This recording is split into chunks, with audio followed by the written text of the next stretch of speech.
Texas is a big state, but you're never alone. The Alzheimer's Association is here to help. We're all in this together. From El Paso to Houston. From Dallas to San Antonio. From Austin to Fort Worth.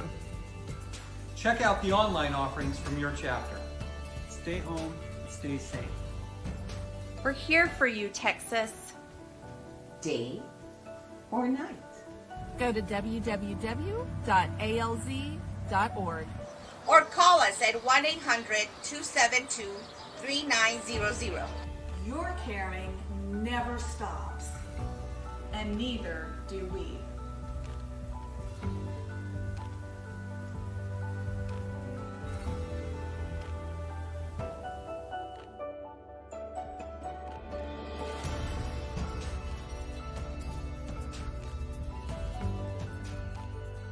All right, we aren't going to be live today, so we are recording this. I am Dianne Teran. I am the program manager with the Alzheimer's Association, San Antonio and South Texas chapter.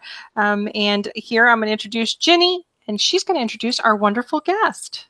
Hi, good afternoon. We love technology, and sometimes it's our friend and sometimes it's not. Thank heavens, though, we can always post this in a bit. So I'm Ginny Funk, the Director of Programs for the Alzheimer's Association San Antonio and South Texas chapter.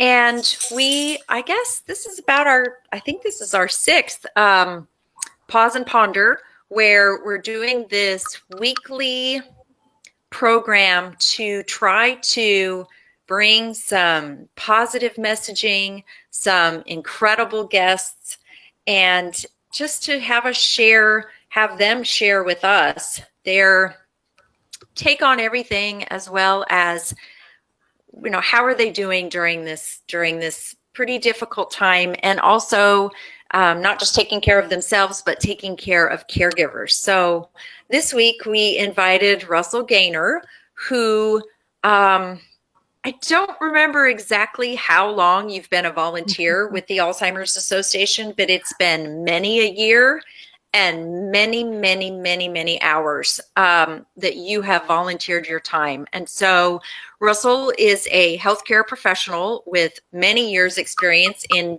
various settings.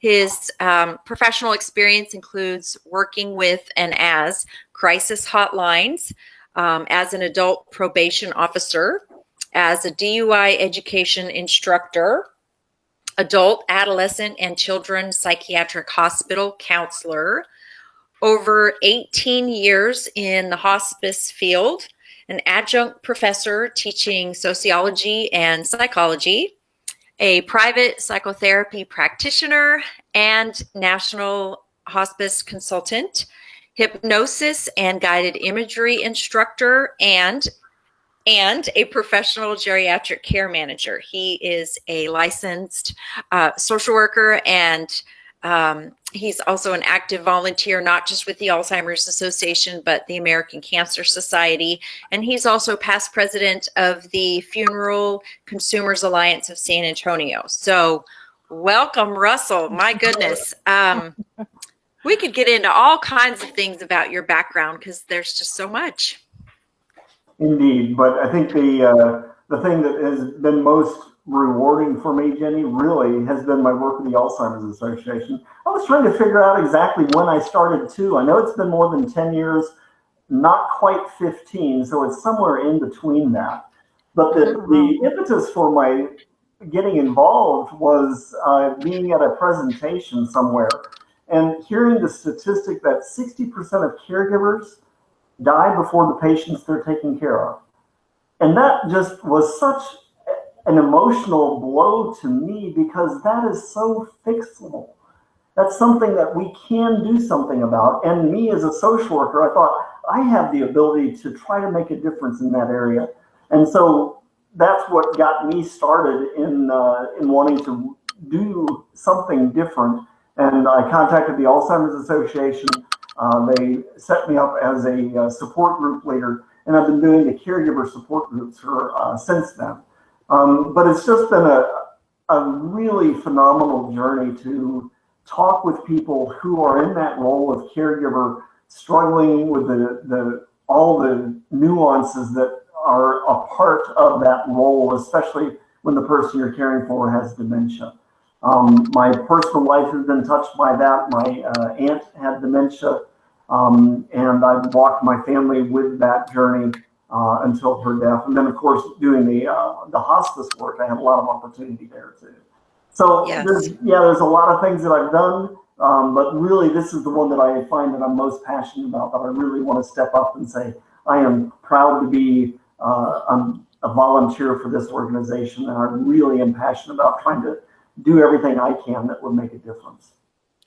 Well, it shows. And I will say, as soon as our office and chapters nationwide, as soon as we were given the notice that we were going to be working remotely, one of the very first things we did was contact all of our support group facilitators and asked, do you want to take those groups that you're facilitating virtual, or, how are we going to do all this? And immediately we turned that into the offering of every Tuesday at 11 a.m., a weekly support group for caregivers. And you have been facilitating that now for months for us. That's volunteering your time every week to be so incredibly supportive to caregivers. And I know we're always trying to reach more people, get the word out, but how have you found that experience doing the support group on a platform like this, where we're looking at each other through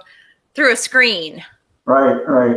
And it's funny because I also am the owner of a company, and I lead a bunch of other social workers. And so I've had to say, all right, since we're having to do a lot more remote meetings like this format, I have to be proficient in being able to do it. So it's really been an interesting challenge, and one that I didn't have a lot of skill at before, but now I'm pretty adept.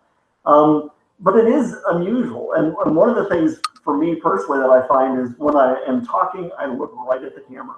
I don't pay attention to my picture, or I don't even look at the person that I'm on with, because people tell me repeatedly, wow, you make such great eye contact. And I thought, well, that's kind of funny. I never thought about that. So that's exactly what I do. I just look at the camera. So the format is unusual. I know that you and Dianne have been really helpful in being co-facilitators with the online support groups. And I think you guys can attest to the value and the power that even this kind of way of connecting has the ability to give people a chance to talk about what's going on, to share their experience, their frustrations, their hopes, and to get some tools that can help them practically in the roles as caregivers. I just had another conversation this morning with another group member that's been on our online sessions, and she reached out to me by email, and I called her up, and we were able to talk through a situation. And so without this platform, without the ability to stay connected, I'm afraid people and situations like that would just fall through the cracks, especially because of the pandemic and the social distancing and all the resources that are kind of gone away in some sense. So it's really nice to have this as that way of making it happen. Does it feel a little less intimate? Sure. It's not quite the same. I find that I'm not able to read people as easily as well, because I miss a lot of the body posture, and I realize that that's a big part of what intuitively I pick up during conversations. But the content, the connection, the information still seems to make a difference in people's lives, and that's what keeps me coming back. Absolutely. I think the feedback that we have received absolutely agree, from families is, especially, they can still join by telephone even if they don't have a camera and we can't see them. And so then it's even harder sometimes, but you can tell the people who dial in are so grateful to be able to have the opportunity to share their story and talk about, this is what's happening. I don't know. I think a lot of times they just need to hear that they are doing the very best that they can. And a lot of times you sure don't feel like it. doesn't feel like you're having to make really tough decisions on behalf of another person, the big decisions and the little decisions. And I think sometimes the groups are, just again, yes, finding out you're not the only one in the world that's going through this, and that you are doing your best. And sometimes it doesn't always seem like there's not a lot of great answers when it comes to caring for someone, but just being able to talk through it has been good. Yeah, and like you said, just being able to even connect by phone is very valuable. I can think of that one person that calls from the Corpus Christi. She's in the San Antonio area. She's been there almost every week, and she just is so amazing to me in the ways that she'll say, wow, I've never thought of that before. That was really helpful. It's like, oh, good. So without this platform, we wouldn't have that kind of support available. And I think the thing I hear a lot of is it makes me feel better to know I'm not the only one going through this, because you do feel very alone and isolated, especially with all the COVID stuff. Exactly. As if this dementia, having this in your life wasn't isolating enough. Now we add this on. Well, what have you been doing? What about your daily, your work, your job? How have you adjusted in that setting? Yeah, it's been interesting. This is the first time in our history that we know of that as professionals, as a professional psychotherapist, I'm going through the same crisis that everybody else is, and then I'm having to provide counseling to people going through that same crisis. So it really makes a very different dynamic, because I got my own stuff. I got my own family issues, my own connections that are impacted by this, my own losses and struggles. I had a sister that was out of job for a while because she lives in Colorado, and the governor said acupuncturists can't practice right now, and took away her livelihood. And she was going, well, how am I going to survive? How do I keep my office open? So having that personal experience, and then having to turn several times a week to talk with my clients who want to talk about those same things, has really been an interesting challenge. So when the pandemic first came out, I was very fastidious, and I watched the news regularly and tried to make good notes. I would get online and look information up. Again, because I'm leading a company, I want to make sure my staff and employees have the most accurate information I can provide, because I feel responsible for them, and I want to give them good direction. But I found that there were times when I was watching the news and it got really hard. Yes. And it was nice to know that I'm still human in all this. That challenge for me is saying, you know what? I'm good at my work. I'm good at supporting and encouraging people, but I also have to find that and give that to myself at the same time. And so one of the things that I've learned for me that I had to do, and I also have been sharing this with a lot of clients as well, is sometimes you got to turn the TV off. Sometimes you got to turn the computer off and quit checking those news feeds for the social media. Yes. I found that myself, and even sometimes now, I still go up and down. Sometimes I get depressed going, this sucks, this is awful. As a matter of fact, my daughter just called me. She's just moved up to Wyoming with a new husband, and they've got a new job, and they're up there now, and she can't find work. And she called and was trying to use me as a sounding board, and I had a day where I was full. I was done. I couldn't find the bandwidth internally to really give her the encouragement that she wanted. And so after the call, I felt kind of bad, and then she texted me. She said, I realized you weren't really there, and I really missed that. So I was able to honor that with her and say, hey, I'm grateful that you communicated your needs. You told me what was on your heart, and we reconnected, and I was able to show up and be present. But giving yourself permission not to be always the best is okay. Sometimes the best I can bring is just show up and be present. And I'm okay with that. And so giving myself the grace to not always feel like I've got to get it perfect every time is been very useful. But to know those boundaries and know those limits has been very helpful as well. And Russell, what are you doing to kind of replenish yourself, to do those things for yourself? Because like you said, it can be so overwhelming, and we take in so much between the media and our own emotions and other people's emotions. So how are you keeping yourself positive? Right. So one of the things I found in myself, Diane, is I do really good after I've meditated or sat and done some prayer for myself. That has really been significant. So a couple of times a week now, I'm very intentional about telling my wife, who's also my co-worker now, because she's working from home and we're both kind of in each other's space. Like, I'm taking time out, I'm going to go and sit and meditate.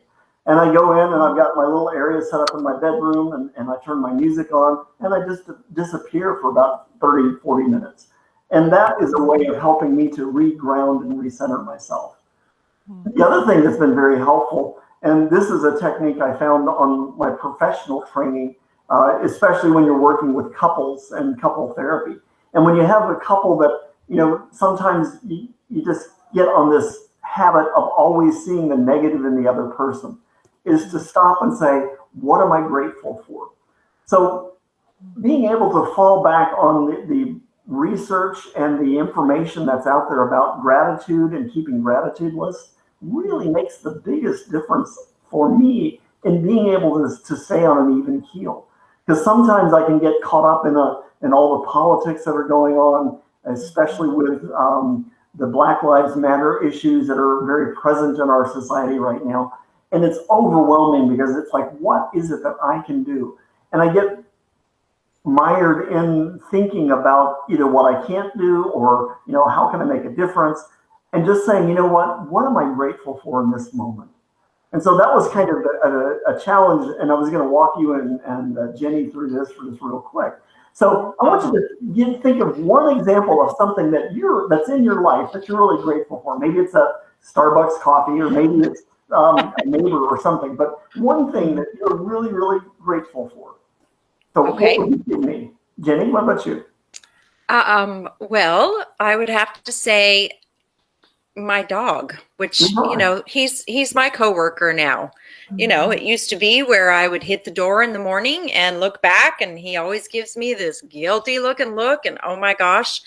And now, because of this situation, which, you know, it's this virus, it's terrible. But there have been little kernels of some positive things, especially for our work. The fact that we're still able to work, I'm very grateful for that we can still do our programs virtually.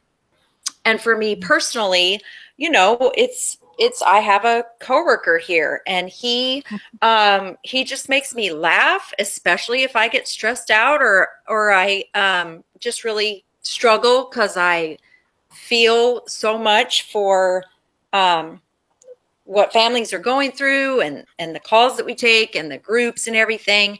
And he's just awesome. I'm so grateful for him, which I am all the time anyway. But now that he's my coworker every day, I am especially. That's going to be hard when we have to go back to the office. What are we going to do there? Well, we've been blessed. We were set up for a dog and pet friendly office for a while. So I see that in our future as far as being able to do that again. Outstanding.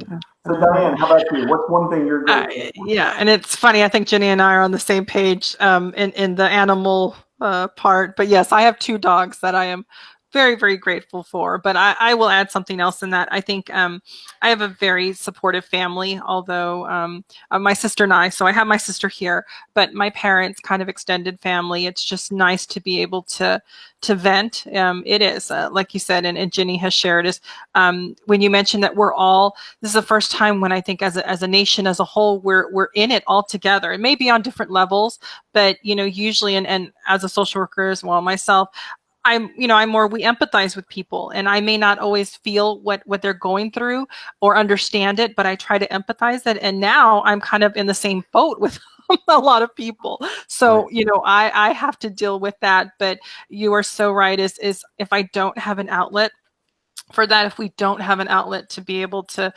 take on what we're experiencing and also move through. It's great to have we have emotions, we're human, but we don't work through those. So to have those outlets and have people that I can be, sounding boards and just vent and, be mad and be upset. Like you said, this sucks. I was on vacation last week and I was here at home,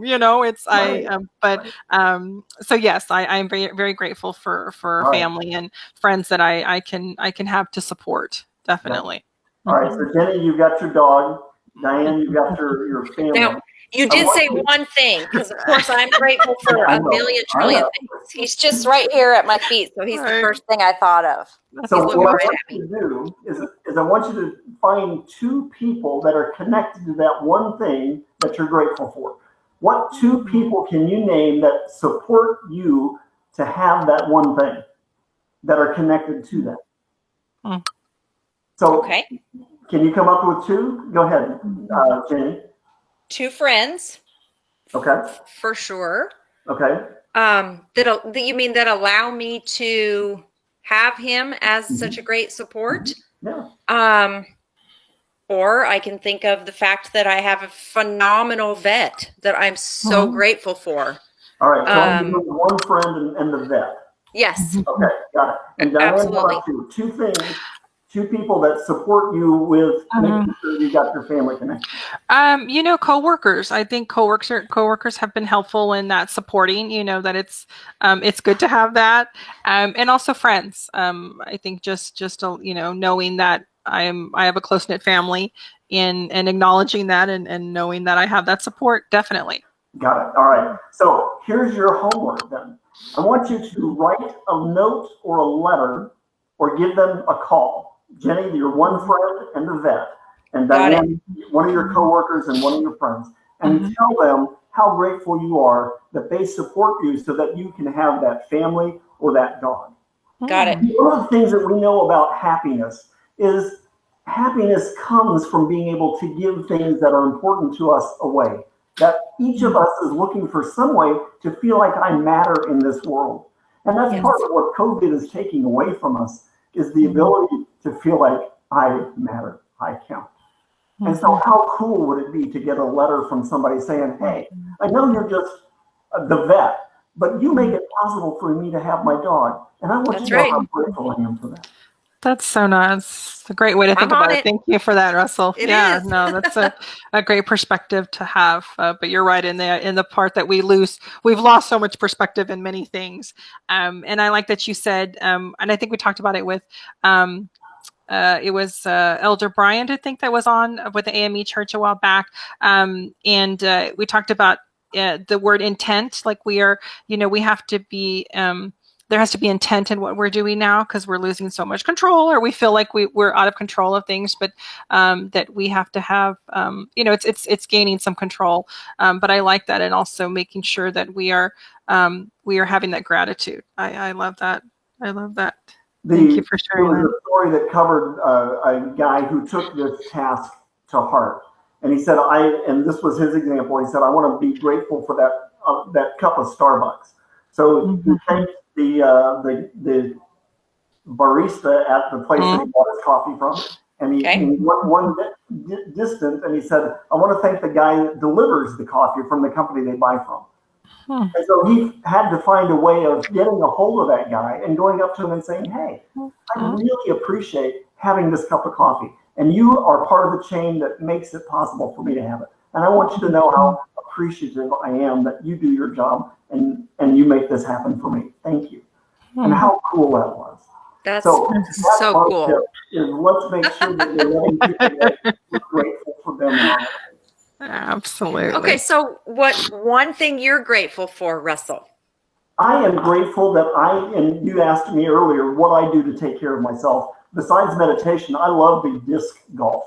I get out every week and I play disc golf. So I've got a buddy of mine who's a fellow social worker, and he and I meet on Sunday mornings, and that's what we do, is we go out to the disc golf course and go around.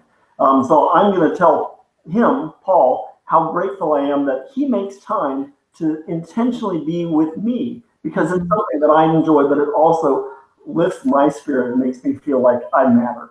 And let's see, along with that, because it's two people for that one thing, Right.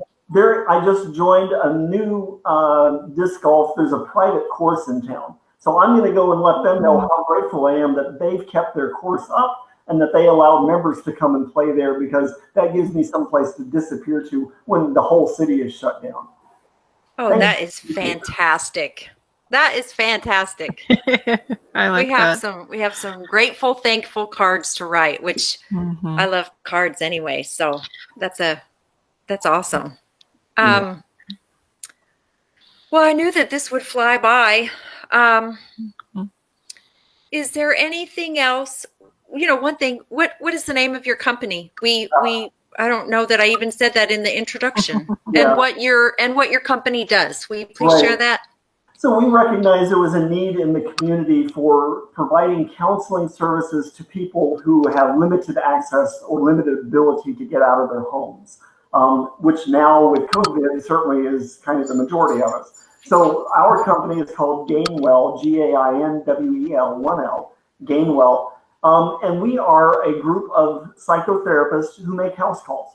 And we usually are able to use the insurance, either Medicare or Medicaid, and a handful of other private insurances to go to people's homes and to provide that emotional support for depression, anxiety, adjustment disorders, whatever, the whole gamut of emotional issues that come along with being a human being in a trying time. So if you're interested, you can go to gainwell.com. You can send us information or ask for additional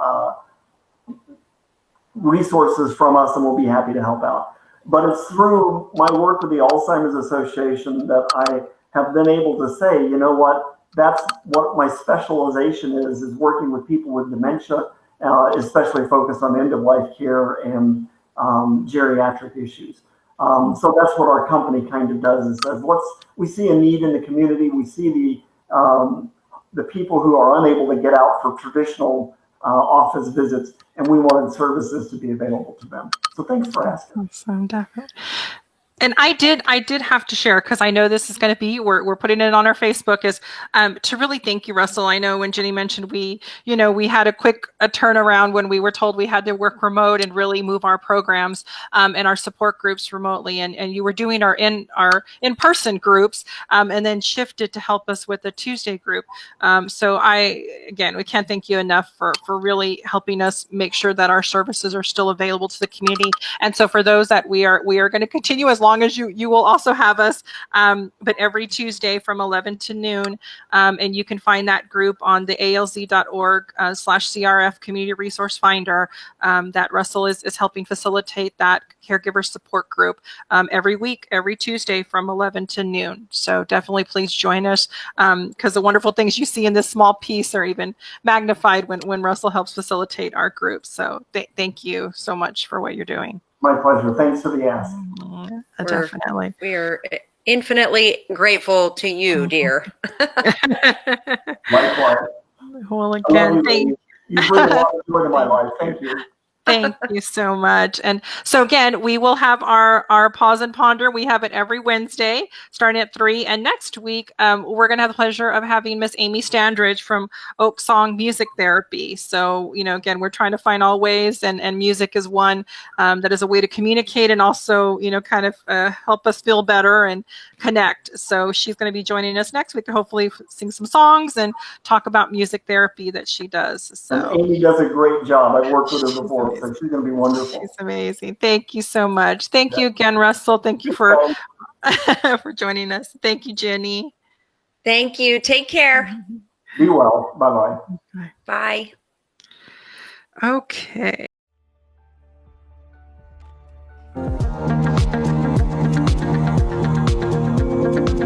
I think that in order to beat Alzheimer's, we need more team captains to rally to the cause, to reach out to their communities, and to get more people involved so that we can raise the funds to stop this disease. It's something that I care about, that affects me on a daily basis with my mom and dad. When I decided to do it, it was all in, and every person that responded, every email that got, every note was just better and better and better. It makes you feel really special to have that kind of reaction, and it's not that hard to do. As the team captain, it was really easy to recruit team members.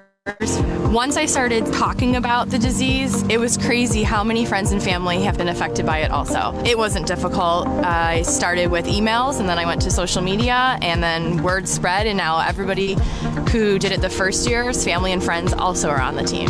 The rewards of being a team captain are growing your team and seeing all of the funds that you raise and all of the progress that you've made come walk day, and to just be able to celebrate those victories and celebrate the day with your family, teammates, as you're recognizing and honoring those who have suffered from Alzheimer's.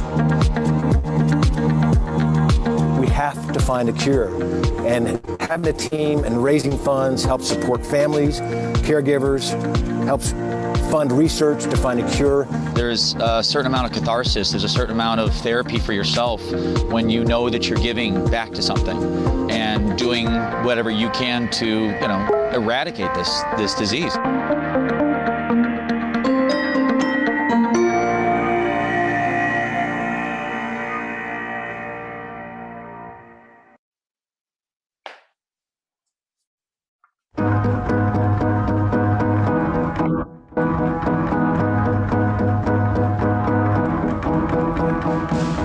Actually just getting my record deal, and I found out my grandmother was starting to get worse with Alzheimer's.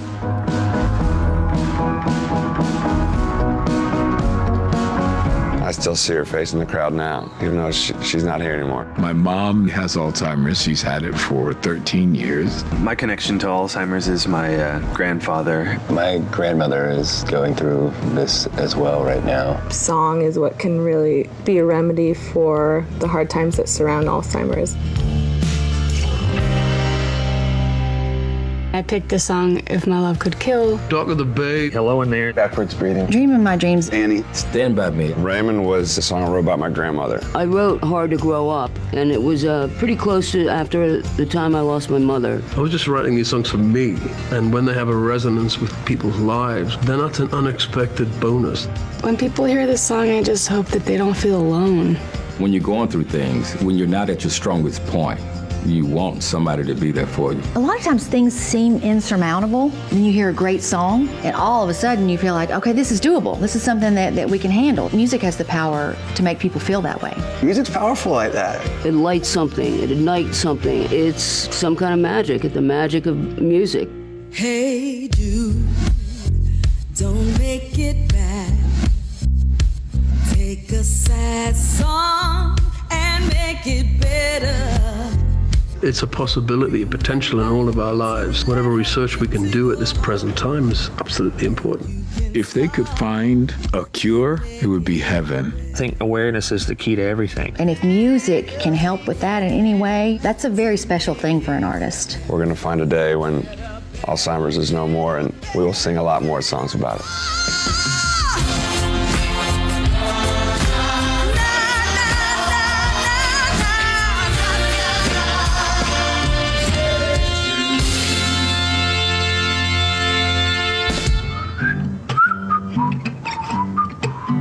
I can't whistle this time of the morning. Hey everybody, it's Jonathan Barker, your Walk to End Alzheimer's chairman. I'm out here at this year's new walk venue, and it's a little bit slow right now, but come October 24th, we're going to be turning Six Flags Fiesta Texas purple.